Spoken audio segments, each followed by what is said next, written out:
Thank you so much. And thank you for the opportunity to be here and for all the trouble you're going through to set up for people on the other side of the country. I have two new books that were published in 2025. Early in the year, I released Hey Mom, Want to Have a Catch, something I worked on over the last few years.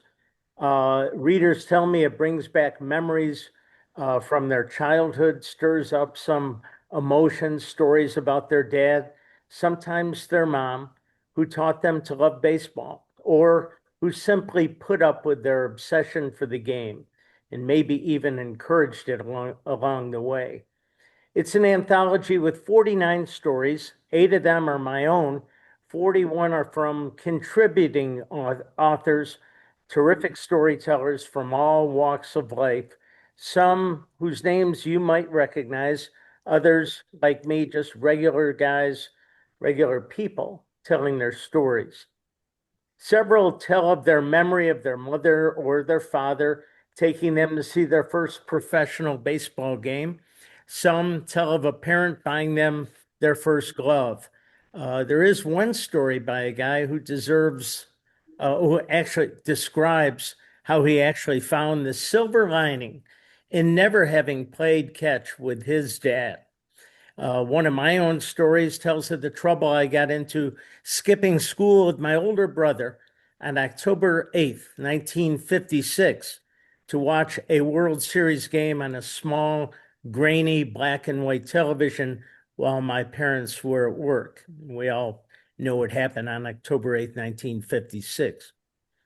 Well, more than 80 years separate the youngest and the oldest contributing author. My youngest contributor, Marianne Steele, was a 17-year-old girl when she saw her first major league game, and it describes the memorable road trip with her father from Nashville to Dyersville, Iowa, and it was at the Field of Dreams.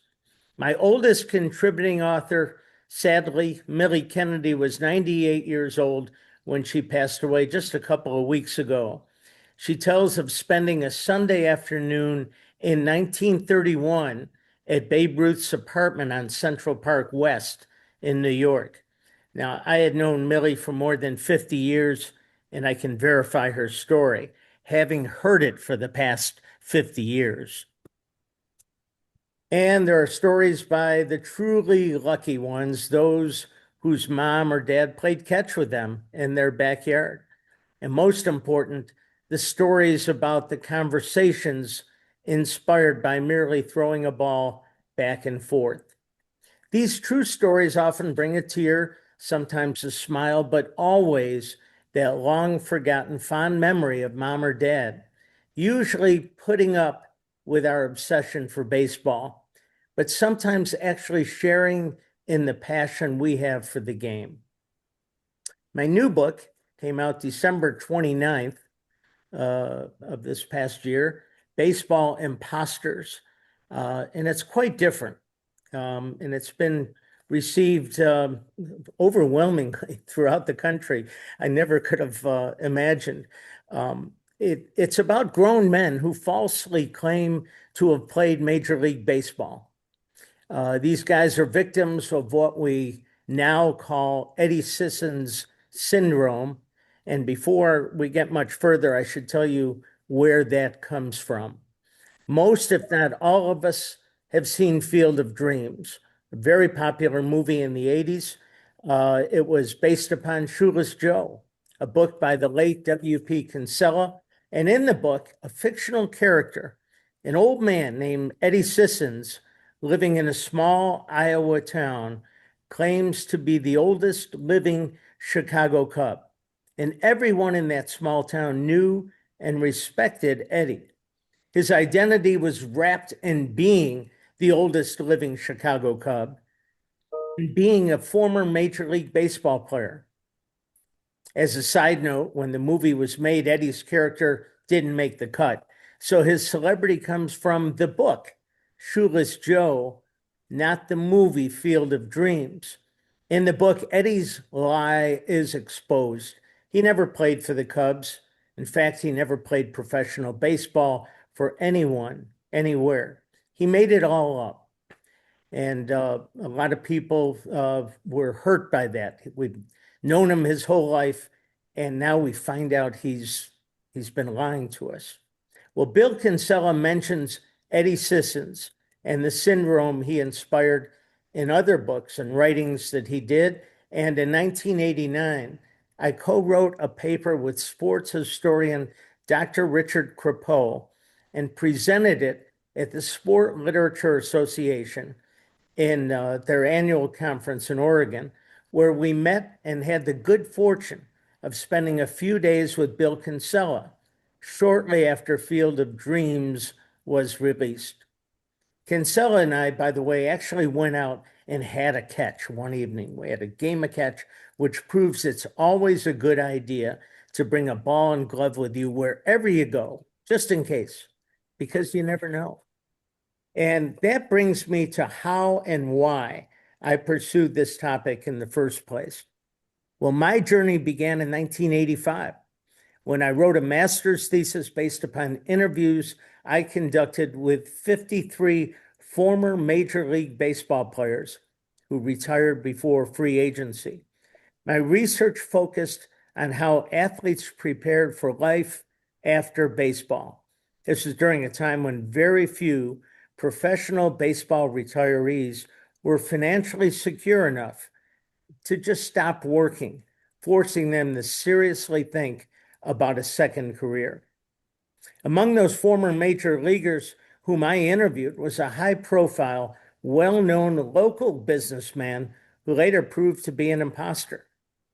He claimed to have been the starting shortstop for the Cleveland Indians in 1978, playing in 151 games, hitting .277 with 13 home runs. It's a lot of detail, and none of it was true. It was all a lie. And in Baseball Imposters, I talk about the confrontation we had, and it wasn't very pleasant. And this is where it all began for me. Through actual cases with names changed to protect the guilty at the advice of legal counsel, I cover this topic with a sense of purpose, but also with a sense of humor, sometimes with contempt and outrage, but also a sense of compassion for the too many families that find out the truth only when trying to verify facts for use in an obituary. Over the years, I've collected hundreds of examples of seemingly normal guys lying about having played Major League Baseball. Since that first presentation in 1989, people from across the country have told me their stories, the ones they've experienced or heard firsthand. Some send me newspaper clippings to add to my collection. I'm now beginning to learn how to post them on my website. It's no small task for an old man to learn how to use that kind of technology, but I hope to do that to share their stories with the world. I was to find the discovery of patient zero. The guy lied to me as I was conducting interviews for my master's thesis. That was just a tip of the iceberg. It had sparked my curiosity about why some people engage in such deception, leading to over 4 decades of research revealing that baseball imposters, surprisingly, are all too common, even in an age when you can expose their lie right in front of them if you happen to have access to a cell phone. Even with all the technology we have at our fingertips, the syndrome thrives. And there are many guys out there who create this alternate universe and expect you to believe they played Major League Baseball when they did not. Some may actually have grown to believe what they're saying is true, having told the lie and retold it for so many years that even they have been sucked into this fantasy. And for them, the line between this fantasy and reality is blurred. A partial list of my personal collection includes pretenders from cab drivers to trusted financial advisors, to teachers and coaches, from retail store clerks to husbands and boyfriends of colleagues at work. From parents of students I encountered on my job, to job applicants and college admission applicants, to former neighbors and friends of current neighbors, and many more. Most people are shocked to learn how widespread the syndrome is. And in many cases, it reminds them of a story they themselves were told by a colleague at work, maybe by a friend, maybe even a family member, a story that now, looking back, just doesn't ring true. Now, I've presented this topic dozens of times over the years at academic conferences, civic clubs, on podcasts, at book clubs, at SABR meetings like this, even at the Baseball Hall of Fame. Almost without exception, following each presentation I've given, during the discussion period where I encourage attendees to tell me their story, almost every time I hear some pretty outrageous stories about obvious Eddie Scissons Syndrome cases from everyday civilians like you and me. I've started collecting their stories on my website. Hopefully soon they're going to be on the website for possible volume 2 of Baseball Imposters, which I think you'll find to be very entertaining. I have 3 or 4 short stories I could read to you that I think are appropriate. And if we have time, I think we do. I'd like to start. Do we have time? Yes, you okay with this? Yes. All right, keep going, please. Thank you. I'll keep going. If you haven't had enough, I'll keep going. The first one is James Caan. You remember the actor James Caan? He appeared on NBC's The Tonight Show with Johnny Carson on November 18th, 1977. He was plugging a new movie, but spent most of his time talking about his personal athletic achievements, mostly bull riding. And those of you like me who are bull riders, you'll love to hear it. It's available on YouTube. During the conversation with host Johnny Carson, Caan also discussed his baseball career, his dreams, and his near glory. Quote, I guess 50% of the American male population over 40, they put themselves to sleep dreaming they've just struck out the heart of the order of the New York Yankees. So I always wanted to be a professional athlete. I played a little AAA baseball. And that's how he said it. I played a little AAA baseball, but I was never quite good enough to make it to the show. And that was his answer to Johnny on why he didn't quite make it to the big leagues. Well, these comments were offensive for a host of reasons, not the least of which because we know it takes tremendous dedication, skill, commitment, among other attributes, for most ball players to actually reach AAA level. Diminishing that level of play is insulting to those many thousand minor league players who never make it to AAA, let alone the big leagues. And Caan claimed in later interviews to have been a semi-pro infielder. Whatever that means is open to interpretation. But what we know is that none of it was true. Now, Caan did attempt to play football at Michigan State University, but he failed to make the team. Nowhere in my research about the actor does there appear any reference to his having played at any level of professional baseball, semi or otherwise, let alone a little AAA baseball. Now, Caan was Sonny Corleone in The Godfather. He was a novelist, Paul Sheldon in Misery. He played in many of the greatest movies of his time.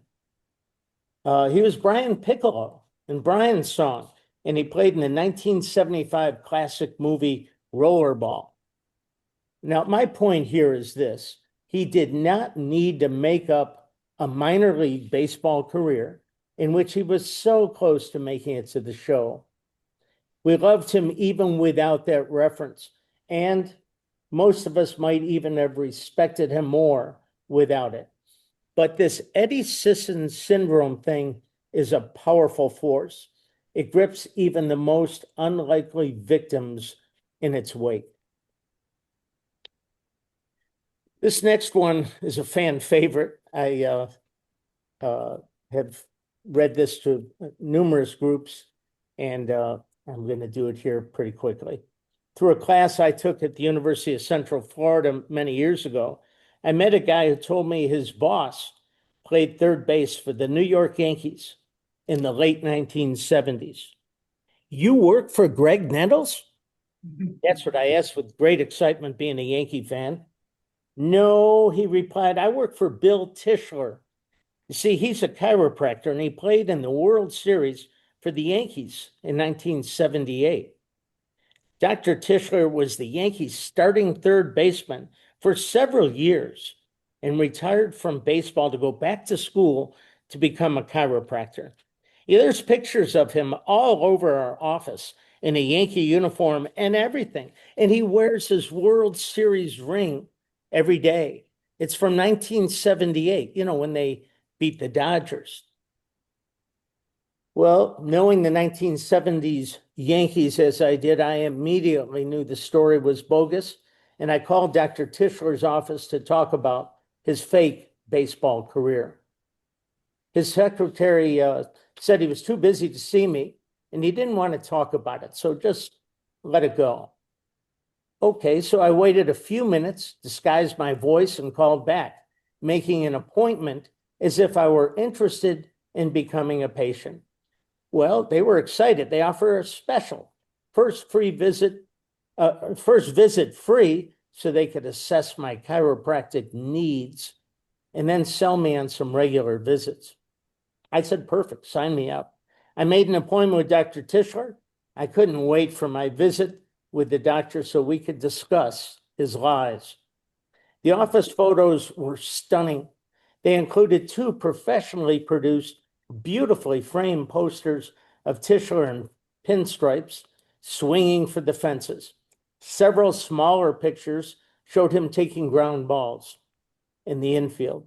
Other framed photos showed him with Yankee icons Roy White and Mel Stottlemyre. They looked to me like he had attended a Yankees fantasy camp, and this elaborate charade took on a life of its own. Well, spoiler alert, that's exactly what happened. When it was my turn to see the doctor, my name was called, and the receptionist escorted me to an examining room down the hall. I was instructed to remove my clothes and put on a patient gown. I didn't follow her orders. I wasn't really going to be a patient. I was there to ask questions. Well, the doctor entered a few minutes later, visibly annoyed. I was still in my street clothes. So I confronted him right away so that he could be angry at me for reasons other than not following the nurse's orders. Things got heated up very quickly. How dare you come into my office and accuse me of lying? He said, flashing his World Series ring like that should mean something. Who do you think you are? Well, it's a good question, but I wasn't there really to talk about me. He thought that his World Series ring would set me straight. It didn't. Anyone could buy a World Series ring or have one commissioned. The ring itself proved nothing. And Greg Nettles was a well-known celebrity, still is. Maybe assuming his identity instead of that from a bench warmer on that Yankee team wasn't the smartest thing this doctor could have done. The obvious truth, Dr. Tischler never played professional baseball, let alone Major League Baseball, never played third base for the Yankees, and never played in a World Series game. And anybody who knew anything about baseball would know he was lying. In fact, just spend a couple of minutes with this character and he's lying about something.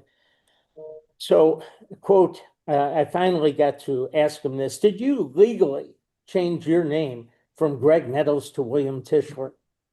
The snarkiness and the sarcasm finally got to him, and the badgering finally wore him down, and he unhappily relented, admitting that he did, in fact, attend a Yankees fantasy camp, and that's where the idea came to him to pass himself off as a former professional ball player. You see, watching Columbo all those years really paid off for me. There's just one more thing, Dr. Tischler. Are you actually a chiropractor? No, I didn't have the nerve to actually ask him that, but it did cross my mind. It's good for my business, he told me without any remorse. It's an acceptable marketing tactic. Lots of people do that. I've done nothing wrong. My patients want a doctor who's athletic, physically fit, and a role model. The sad thing is, he could have been all of those things without trying to pass himself off as a former New York Yankee. Admitting to this elaborate fraud didn't seem to pain him in any way. It just annoyed him that he got caught and called out on it. He felt justified, and he told me I owe no one an apology. Certainly not you. The way he saw it, if his patients chose to believe he played for the Yankees, well, that's on them. I couldn't hide my disdain. I stood up and I said, "You, sir, are no role model. You're a fraud, and you should be ashamed of yourself." Then I got up and got the hell out of there as quickly as I could because I felt I was in danger. He was a big man. He looked like he could have been athletic, and he was very angry with me. So that's my Greg, chapter 5. You mean you work for Greg Nettles? And then the last one I'm going to read to you is a happy story, and it's a nice way to end. I have a few others, but I don't want to bore you. And if you're asleep, wake up for this one, will you? Not everyone is a liar. It's chapter 19. Hold on just one moment. I'm an old man. Whenever I saw Hal King around campus, he greeted me with a big wave and a friendly smile. Stopping to exchange pleasantries with Hal was consistently a positive experience and well worth the time and effort. He always seemed to be in a happy mood in spite of the brutal heat and humidity he endured when sometimes his assignment called for working outdoors. See, Hal was a painter in the maintenance department at the University of Central Florida, where I worked as director of admissions for many years. And one day he walked past my office carrying a tall ladder, apparently on the job. And he looked into my office, did a double take, and stopped in to say hello. Noticing my baseball decor, Hal casually mentioned he had played baseball professionally. Well, when I asked more about it, he revealed that as a teenager, he played for the Indianapolis Clowns in the Negro Leagues. Well, then he said we had more fun than any circus clowns. Those were the best days of my life. He casually mentioned playing for the Houston Astros, the Cincinnati Reds, the Braves, and some other teams. It sounded, it could be legitimate, but I had been burned so many times already, I wasn't sure. I didn't know what to believe anymore. While he looked like he might have been an athlete back in the day, that topic never came up previously in all the conversations we had when I would see him around campus. I immediately looked him up as he watched me flipping through the pages of the baseball encyclopedia I had in my office, and sure enough, there was his name, Harold Hal King. Hal actually was a backup catcher to Johnny Bench, and who would have thought a nicer, kinder, humbler guy than Hal King would be hard to find. For years after that encounter, for many years, Hal would put his ladder up against the wall, walk past the secretary who served as a literal gatekeeper. She wasn't really good at it, at our front desk because Hal would enter my office without notice. It didn't matter if I was in a meeting or on the phone, if I was with a prospective student or their family or just actually working. Hal would quietly march his maintenance staff colleagues in without warning. He wanted to show them page 1223, where I kept a bookmark to speed up the transaction. He was just so proud to have his name and brief statistical recap in print. I was proud of Hal and always felt his recognition was well earned and would brag it up to his maintenance colleagues. And it always brought up a broad smile to him and as I pointed out his reference in the Big Mac. Hal and I naturally lost touch after I left UCF and moved west. And I was sad to learn in 2019 that Hal had died at age 75. So not all people are liars. Sometimes you're going to find someone telling you they played Major League Baseball and you never heard of them, and they're telling you the truth. And finally, I'm always asked, well, frequently asked, why baseball? What about the other sports? Why don't you focus on those? And of course, there are examples of other people lying about having played other sports, but it's rare to see somebody say, I played in the NBA and have them be 5'6" or 5'7". Yeah, I guess it was Spud Webb, and a few years ago there were little guys, but it's very rare. And NFL guys look like NFL guys, but Freddie Patek, Jose Altuve, Joe Morgan, Kirby Puckett, these are guys who are shorter than me. Now they probably could beat me up in a fight. I'll grant you that, but they're my size and they played Major League Baseball. So a guy like me could say, "Oh yeah, I played," and maybe get away with it. Not me personally, but a guy my size. So now it's your turn. If you have a couple of minutes and you have a story to tell, I'd love to hear it.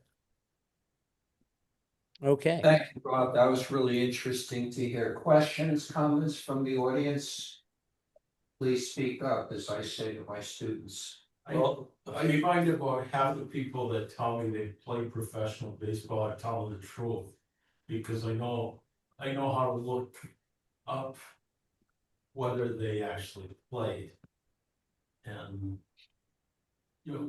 one guy that played 1 year in a vintage team out of London that I played for claimed to be a spring training coach for the Baltimore Orioles, and some of the guys on the team believe it, but if you ever watched him swing a bat, you knew it wasn't true. Well, I played golf a few years ago, down in Florida with a guy who claimed that he pitched for the Pirates and Dodgers. It was a cinch. I just looked it up. I confirmed it. It was true.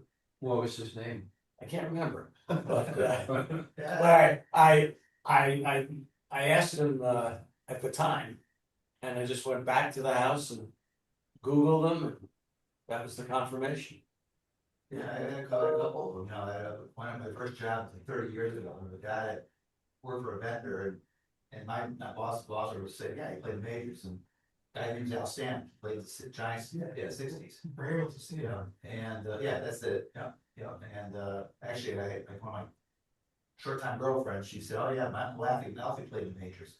Her uncle was Allie Clark, played for Cleveland, New York. So, true. You never know. Go ahead.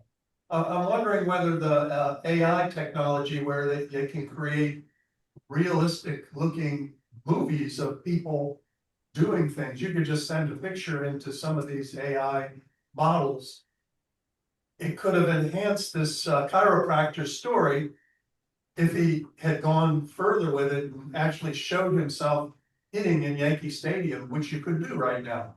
I'm wondering if that is going to prolong some of these stories that you've been hearing. Well, I think it's a great point, but none of them can fool baseballreference.com. Right. And so you could have all kinds of videos of you playing third base for the Yankees in 1978, but baseballreference.com is what I used to say when I started this 40 some years ago was if your name is not in the baseball encyclopedia, there's a 100% chance you did not play Major League Baseball. Lists every name since 1869 of anyone who entered the game, whether Robin Yount's brother entered a game and never got to throw a pitch, but he's in there because he was announced. He was about to pitch and injured his shoulder, and that was it. Millie Kennedy, who I mentioned earlier about being the 98-year-old storyteller in my first book. Her father batted for the St. Louis Browns, actually two pitches, one at bat, hit a soft ground ball to second base, and was out, and the manager, Fielder Jones, said, "Hey, Kennedy, come over here," and gave him the lineup card and said, "Here's a souvenir. Now go out and get a real job." And that's a story she told over and over.